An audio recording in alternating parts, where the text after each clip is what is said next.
제5항에서는 이제 종교의 점진적 종교 혹은 계시의 점진적 발달이라는 것을 얘기하지만 이것이 과정신학을 거부하고 있고, 그래서 일관성과 연속성, 마치 씨앗이 뿌려져 가지고 줄기가 나고 꽃이 필 때 그 꽃의 그 DNA가 그 씨앗 속에 설계도가 다 있는데 그것대로 펼쳐지는 것,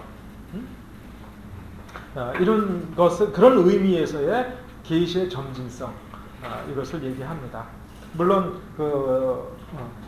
제6항에서는 우리는 성경 전체와 그 모든 부분이 원문의 바로 그 단어들에게까지, 이게 완전 축자 영감설이라고 해가지고 우리 요약 설명문에서 한번 나왔었죠. 전적으로 그 다음에 축자적으로라고 하는 것을 좀 풀어서 얘기하면 이렇게 됩니다. 이게 완전 축자 영감설. 그러니까 축자라고 하는 것을 나중에 보면 딕테이션이 아니다라고 하는 것을 제 8항에서 지적을 합니다. 이거는 그러니까 받아쓰기라고 하는 것은 불러주는 대로 자기 개성 없이 단어까지도 하나님이 딱 선정해가지고 던져주면 사람은 그거 그대로 받아쓰는 거, 아무 생각이 필요 없죠. 교육도 필요 없죠. 개성 필요 없죠.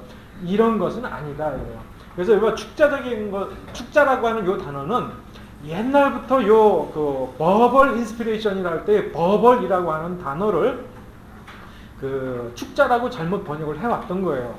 그리고 나서 한 20, 30년 지나고 나서 그것이 축자라면 레터, 문자, 글자라고 하는 레터럴리즘이라고 하는 축자 영감설이라고 해서 이게 극단적인 세대주의자들이 주장했던 것이거든요. 그것도 축자로 번역을 하면서 혼란이 생겨서 가급적이면 이 버벌 인스피레이션을 문자적 영감이라고 하는 것으로 조금 바꾸고 있거든요. 근데 이것을 이 번역을 옛날 용어로 써서 번역을 한 겁니다. 또 그러므로 이것은 완전에 대한 반대말 부분 영감설. 그래서 빨간 글씨로 된 부분만 뭐 영감된 거다. 뭐 이런 식의 입장은 거부한다. 교실 정신 예. 과정신하고 어떻게 한마디로 말하면 이렇게 생각하면 돼요. 과정신학이라고 얘기하는 것은 진화론적인 관념을 신학의 발전, 계시의 발전에 그대로 적용해서 이해해버린 겁니다.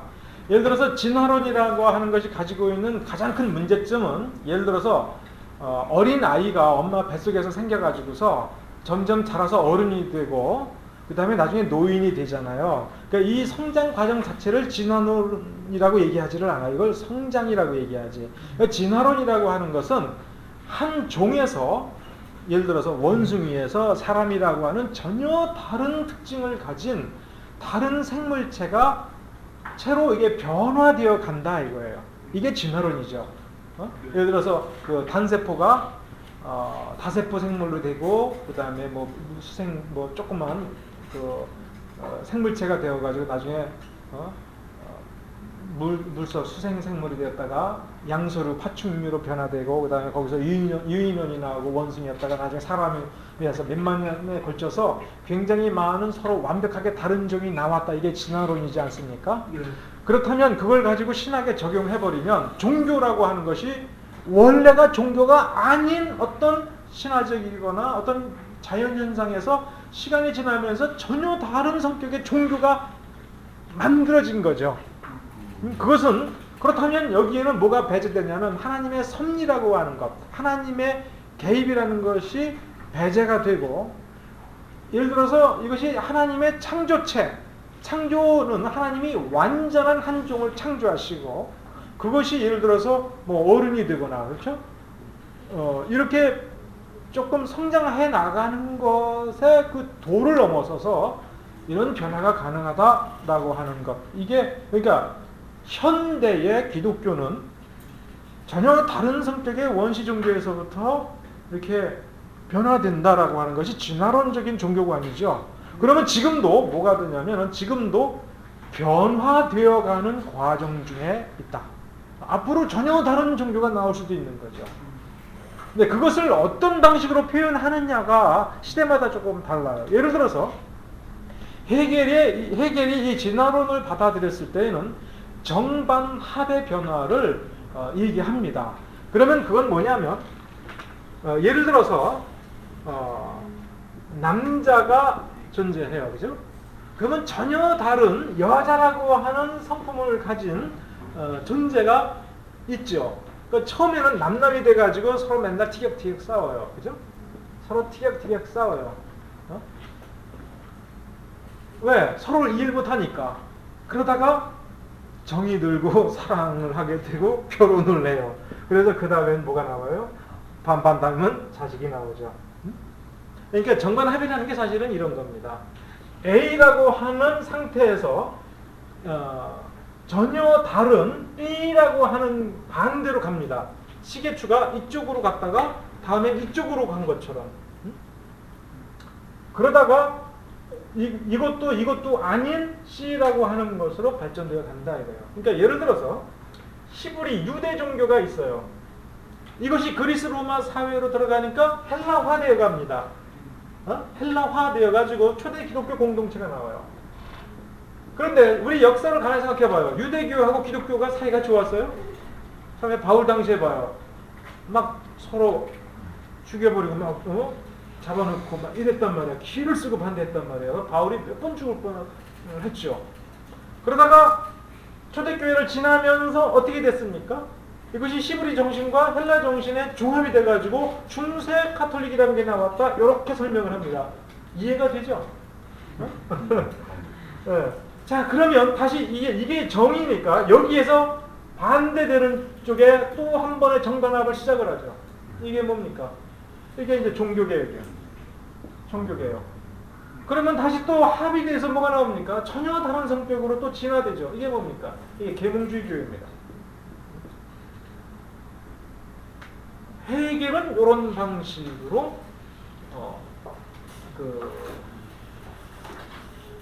표현을 합니다. 그렇지만 역시 본질은 변함이 없죠. 영원 불변한 교회라는 것은 없다. 원시 종교에서, 그러니까 이게 하루나기 이런 관점을 받아들이면서 원시 중근동 원시 종교에서 받아들여가지고, 그러니까 구약신약에서 헷갈리는 소리 하는 사람도 있죠. 뭐라고? 알고 보면 그 가나안 종교라고 얘기하죠. 가나안 종교와 12지파의 그 히브리 종교가 보면 설화도 비슷하고 창조설화도 비슷하고 모두 비슷하고 다 비슷한 걸 보니까 외부 종교를 받아들여서 자기화한 것이다. 이런 식으로 얘기하지 않습니까? 이게 하르낙이 제시한 진화론적 종교관을 받아들여서 그렇게 표현하게 되는 겁니다. 그렇다면 표현 방식, 전개 방식은 시대적으로 이게 19세기 사람이에요. 그렇죠? 19세기 하르낙이 이렇게 주장을 한 거예요. 20세기에 똑같은 소리 하면 넌 무식한 놈이라고 얘기하니까 좀 다르게 뒤집어 푼 거죠. 20세기 후반에 화이트헤드가 과정신학을 좀 다르게 얘기했지만 본질은 똑같다 이거예요. 이 근본 논리를 보면 어차피 그러면 같은 데로 가게 돼 있어요. 핸들이 똑같은데 딴 데로 가겠습니까? 벤츠를 타나 마테스를 타나 경부선 타고서 똑같이 북쪽으로 가면 다 같이 서울 가는 거지. 그렇죠? 문제는 목적지가 그게 옳으냐 이거예요. 우리 천국 가야지 서울 가는 걸로 만족할 수는 없지 않습니까? 그러니까 이 자유주의가 아까 질문한 것 중에 제가 미처 다루지 못한 것이 뭐냐 하면, 자유주의는 항상 어떤 특성이 있냐면 자기가 처한 실존적 위치를 파악을 합니다. 즉 유럽 사람들이 자유주의를 얘기할 때는 독일 사람이 독일 현실에서 얘기를 하는 거예요. 그러니까 그 현실에서 가장 올바른 쪽으로 그 역사적 종교 기독교를 두들겨 맞춰버려요. 그러면서 이 시대 자기에게 필요한 종교로 만들어버려요. 그렇다면 그 맥락 하에서는 가만히 보면 맞는 얘기가 있어요. 맞는 얘기가. 당연히 맞을 수밖에 없잖아요. 나의 현실에 두들겨 맞췄으면 거기에 맞게 돼 있어요. 그러니까 자유주의자들의 논법은 뭐냐면 자기의 라이프 컨텍스트, 삶의 좌소를 얘기합니다. 그러면서 요 삶의 좌소를 봐라. 요러니까 요렇게 해야 된다 얘기합니다. 그런데 그것이 20세기 유럽이라면 지금 이미 많이 서구화되고 근대화된 한국 사회에서도 그런 단면이 분명히 나타나죠. 그런 단면이 나타났을 때 봐라 그러니까 우리도 해야 된다 이런 얘기할 때 모르는 사람은 헷갈려 버리죠. 그런데 다시 말하면 부분적 정당성을 가져요. 부분적 정당성을 갖습니다. 즉 쉬운 말로 하면 일면의 진실성이 있어요. 일면의 진리가 있어요. 그러나 종교는 일면의 진리를 가지고 전체라고 보면 안 되죠. 부분적 진리를 가지고 전체적 참이라고 얘기하면 안 돼요. 전체적으로 봐야 돼요. 그 자유주의가 가지고 있는 전체 종교의 근본 원리와 전체 모양, 방향성, 목표 이걸 놓고 봤을 때는 이건 전체적으로 부적격한 시스템이라고 하는 걸 봐야 됩니다. 그럼 항상 얘기하죠. 전체적으로 완벽한 종교가 있냐? 완벽한 게 있냐? 그러면 자기 현실을 자꾸 얘기하죠. 근데 문제는 아까 첫 시간에 처음에 한 것 중에 신학의 근본 속성은 뭐여야 된다? 저항해야 된다. 인간의 죄성은 항상 어디에서 발견돼요? 현실 속에서 발견돼요. 그러면 이 현실에 잘 조합을 하고 현실에서의 개선으로 끝나는 것이 아니라 사실은 현실 자체의 그 인간성을 부정하면서 새로운 인간성으로 나가고 새로운 영혼에 이르는 이 궁극적인 미래로 지향해 나가야 된다면은 그것은 전체성, 그 체계가 전체적으로 제공해 줄 수 있는 것이 거기에 부합하는가를 따져봐야 되는 거죠.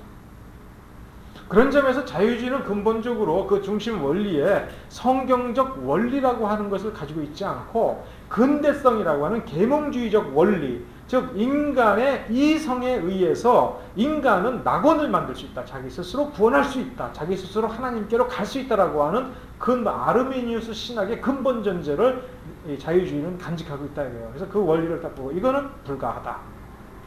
이것은 그 하나님의 백성들이 참된 경건을 담을 만한 그리고 믿고 의지할 만한 시스템이 아니다라고 선배들이 판단하는 거죠. 비슷한 개념이 비슷한 용어만 비슷합니다. 용어만 비슷해요. 앞에서 계시에 대해서 특별 계시에 대해서 설명을 할 때 예를 들어서 우리에게 준 것은 특별 계시인데 이 특별 계시라고 하는 것은 전제가 죄와 타락입니다. 그러면서 목표는 회복입니다. 하나님께로 회복이죠. 그러니까 이것에 대한 전체 설계도와 기본 방향 원리를 원복음에서 주어집니다. 창세기의 원복음, 프로토 에반게리움. 그게 뭡니까? 용어는 생소하지요. 용어가 생소하다고 느껴진다면 솔직히 조직신학 강의가 문제가 있는 거예요. 왜냐하면 아담이 타락했을 때 하나님이 가죽옷을 해 입혀 주시잖아요.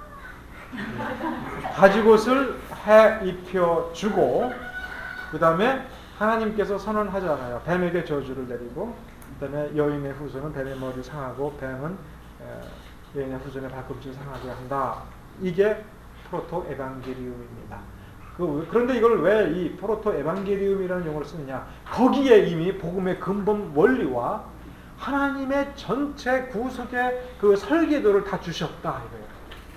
그렇다면은 이 특별계시 전체는 예를 들어서 중간중간에 그 선지자들이 나타나잖아요.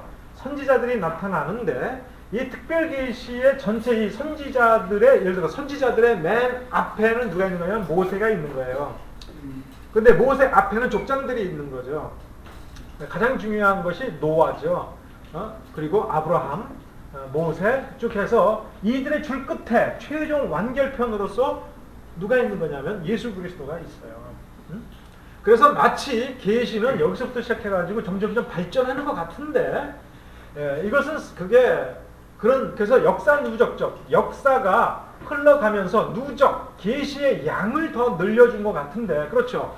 씨앗이 싹을 내고 줄기를 내고 나무로 점점 커지게 되면은 그것은 양이 늘죠. 부피가 늘고 있는 거예요.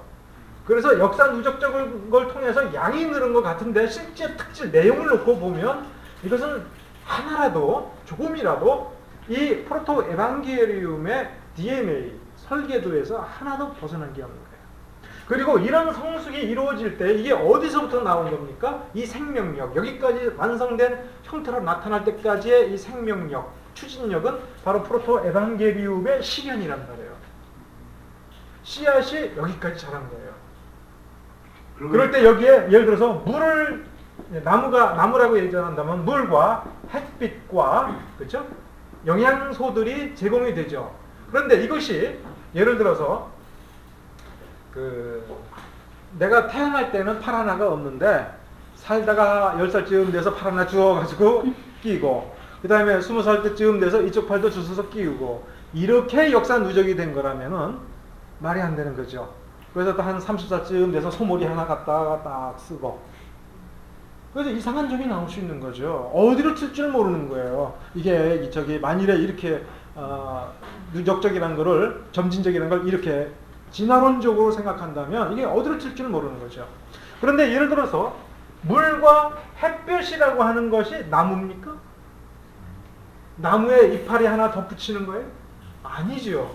물과 햇볕을 소화해서, 그죠? 소화해서 결국은 이 씨앗, 나무 자체가 점점 자라나는데 도움을 주는 것이죠. 어떻게 보면 그런 거예요. 이게 아주 신비로운 거죠.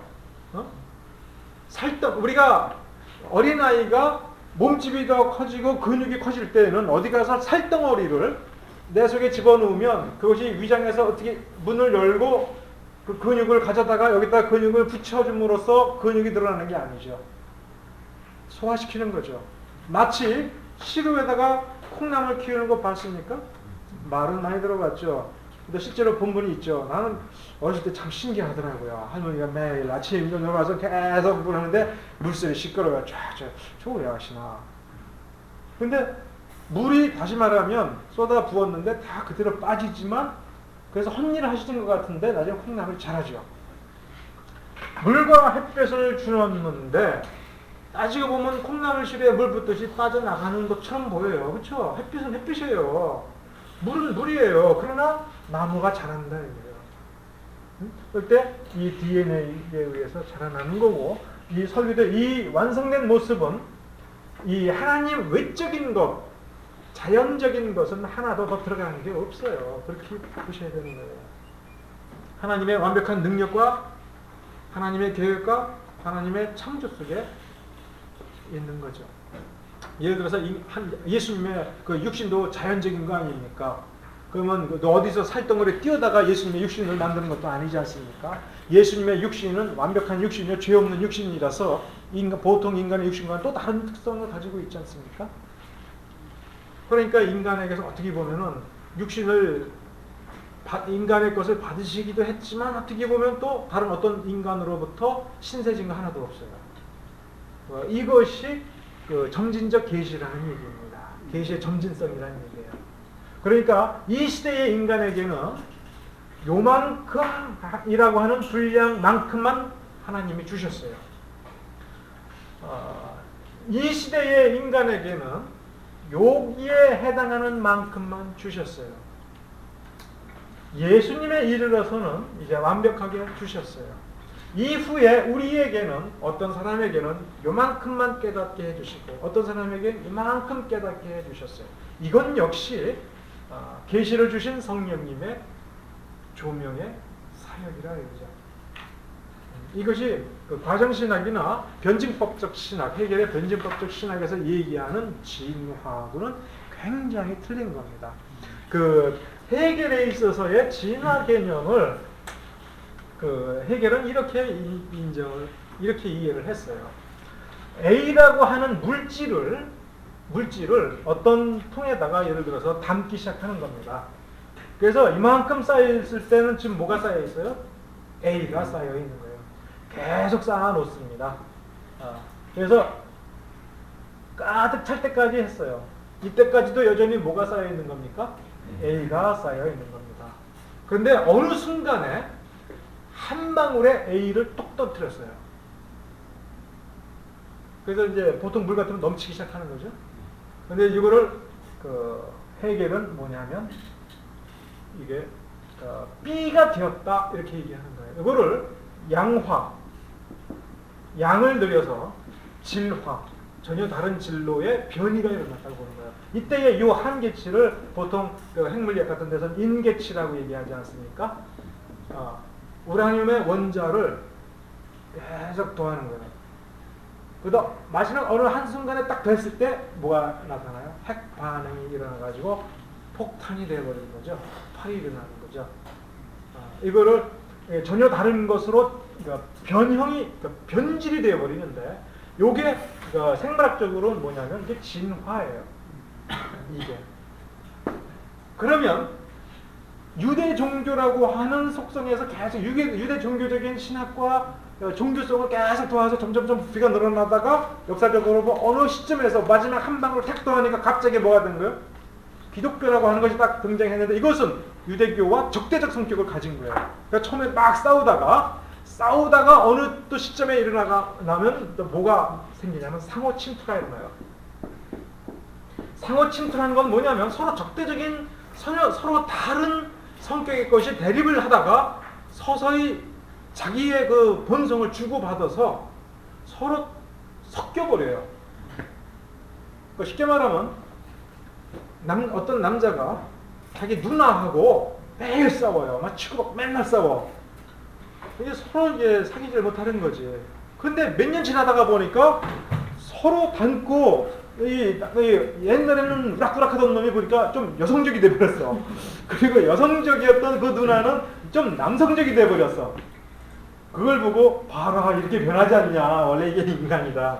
이제 이런 것이 상호 침투라는 거예요. 그러니까 기독교가 유대교로부터 핍박도 받고 막 싸우다가 유대교적 성격도 받아들여서 자기 직접 변화를 또 일으켜버려요. 참 어려운 용어들이 나오죠. 상호 침투, 양화, 질화, 임계치. 이게 다 해결 논리학에 보면 다 그대로 나온 거예요. 해결 논리학은 이 개념들을 이해하는 것이 핵심이에요. 그러니까 이런 개념들 속에 있을 때에 이게 진화론적 사고 방식이라고 하는 겁니다. 근데 이런 개념들을 그러니까 형식 논리학에서는 전부 다 거부합니다. 양화, 질화. 그러니까 이게 예를 들어서 이 부흥운동의 그 성장주의에도 그런 논쟁이 있을 때가 있습니다. 이 부흥주의에 이겁니다. 엉터리 신자라도 일단 많이 모아봐라.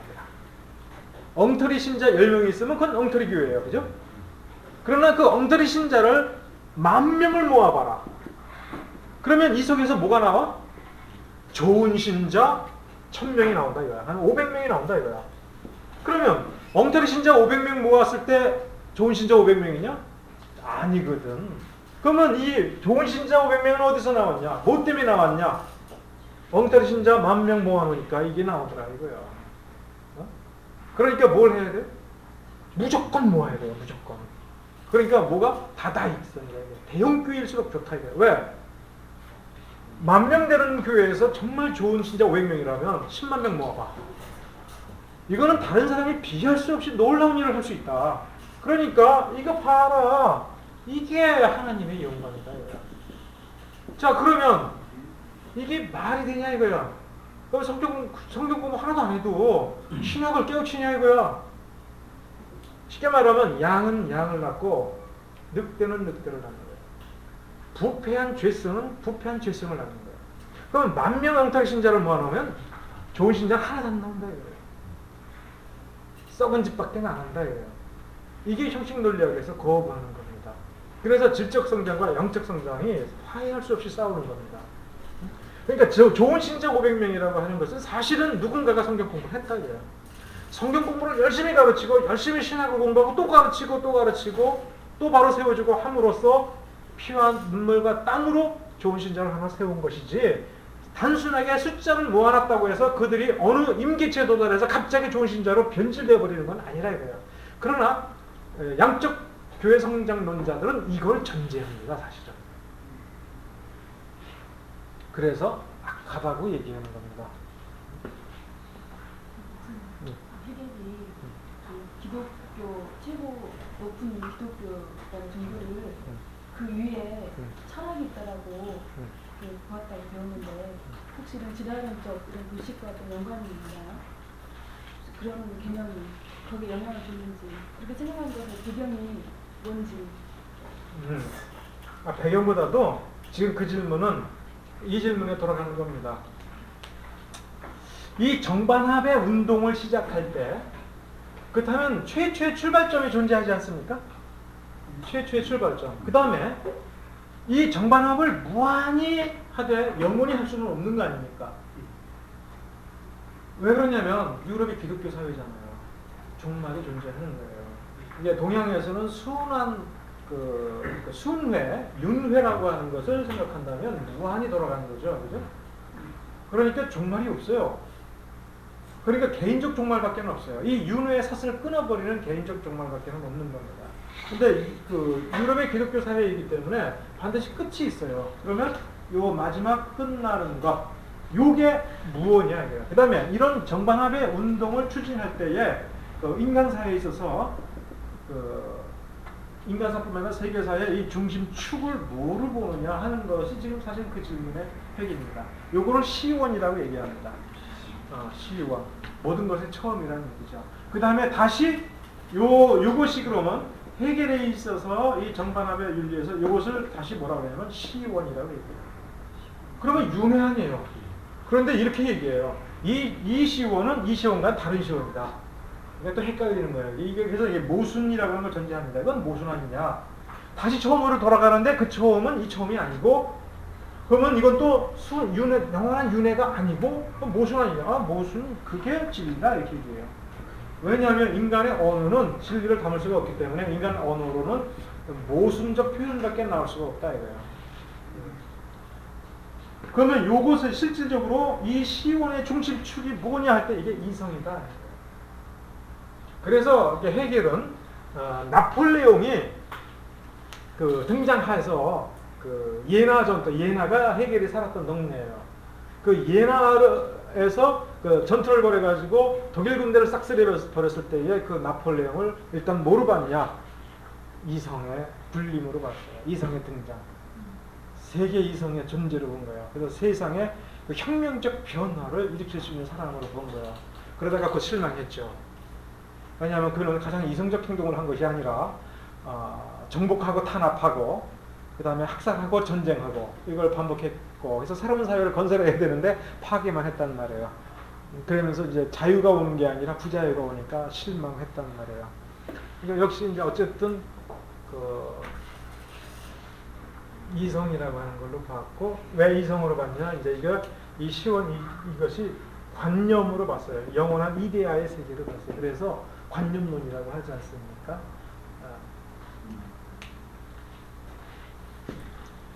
그런 점에서 결국은 철학자인 셈입니다.